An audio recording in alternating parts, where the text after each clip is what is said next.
Republicans want to pursue their domestic agenda, they're going to have to frighten people. If the Republicans want to pursue their domestic agenda, they're going to have to frighten people. If the Republicans want to pursue their domestic agenda, they're going to have to frighten people.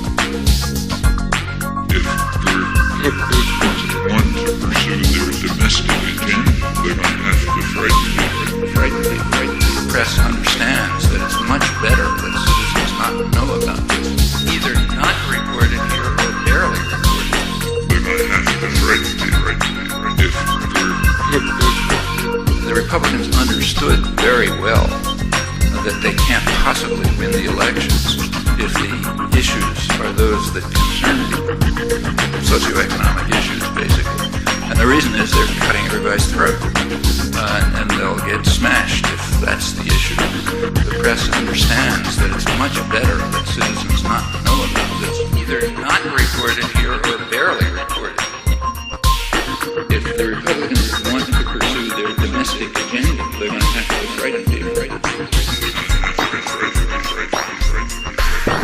The Republicans understood very well that they can't possibly win the elections if the issues are those that concern people, socioeconomic issues, basically.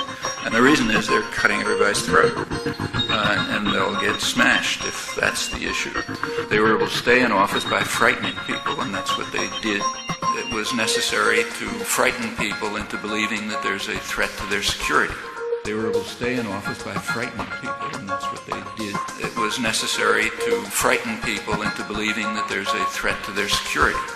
In that case, they'll rally around the strong leader, the brave cowboy.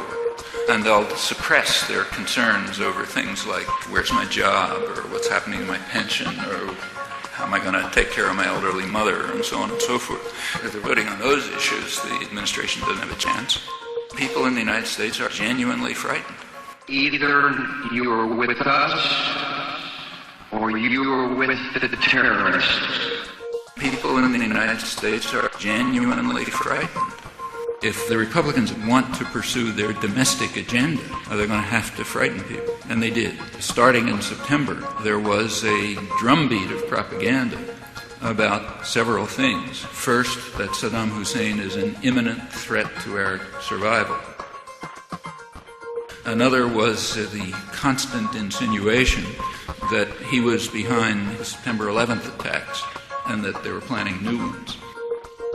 This was a spectacularly successful government media propaganda campaign. You can see it by looking at the polls. By end of September and since, around 60% of the population believes that Saddam Hussein is an imminent threat to U.S. security and survival. By now, over a majority think that Iraq was behind September 11th and is planning new things, that Iraqis were on the planes. If you go back before that, it was like 3%, and the whole idea is totally outlandish. These attitudes are very highly correlated with support for war, and it's understandable. I mean, if I believed those things, I'd be in favor of the war too. If you think that Saddam Hussein is an imminent threat to your existence, that he carried out the September 11th attacks, he's powerful enough to carry out new ones, yeah, it's an argument for war. And people in the United States are genuinely frightened. This is unique to the United States. No one else believes any of this. 3/4 of Americans had absolutely no idea whatsoever. People do not have information given to them by the media. Americans had absolutely no idea whatsoever.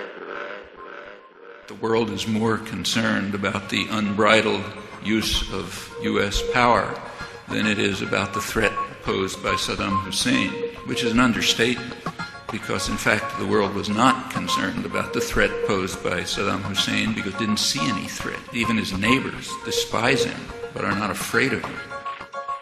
The press understands that it's much better that citizens not know about this.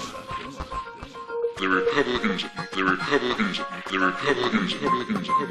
One of the ways they kept the country terrified through the 1980s was to conjure up an air base in Grenada, which the Russians were going to use to bomb us.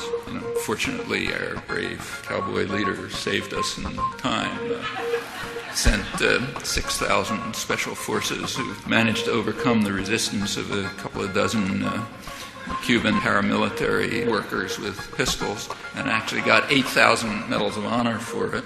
And we were standing tall after that, if you remember, so we were saved. But for a while it looked like the Russians were going to bomb us from Grenada, assuming they could find it on a map somewhere. Well, suppose they found it, and they had bombers there, and the bombers in Grenada were doing just what we were told they were going to do, and everyone was supposed to be shivering. They were coming across the Caribbean to bomb Florida.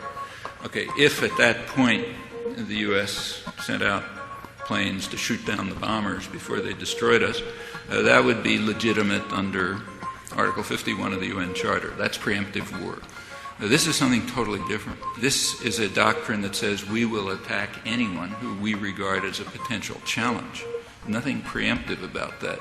Sometimes it's called preventive war, but that's not right either. It's not preventing anything. The only thing it's preventing is any potential challenge that the U.S. government invents. claims to be a challenge. That's just an open license to go to war with anybody, destroy anybody, which we can do because we have overwhelming power. That's the way it's understood, and it doesn't make people comfortable. It caused a wave of hatred and fear. This is the most feared and hated political leadership maybe in history. It's hard to think of a counterpart. This is the most feared and hated political leadership maybe in history. Feared and hated